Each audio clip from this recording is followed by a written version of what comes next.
Paolo Avellino ganitong alalayan ang kanyang Chinita Princess.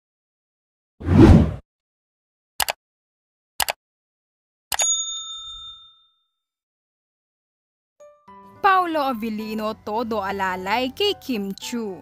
Huling-huli na naman ang kaswitan ng Kim Pao. Huli si Pao kung gaano ka-gentleman kay Kimi.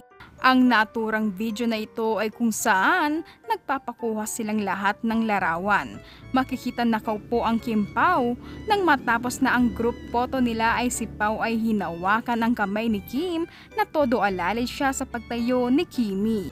Ang sweet naman talaga ni Paolo Avellino mga ka-stars, ang haba ng buhok ni Kimi, abot hanggang Pinas. At sa video naman ito, ang cute ni Pao dito, may pakalabit sa tuhod ni Kimi. Ano kaya ang gustong sabihin ni Pao dito na ang cute ng pagkakalabit niya sa tuhod ni Kimi? Napansin naman ng netizens na laging magkasama ang Kim Pao na ayaw humiwalay ni Pao kay Kimi. Parang binabakuran raw si Kimi. Sa bagay mga ka-stars, sa ganda ni Kimi ay dapat ng bakuran na ni Paolo.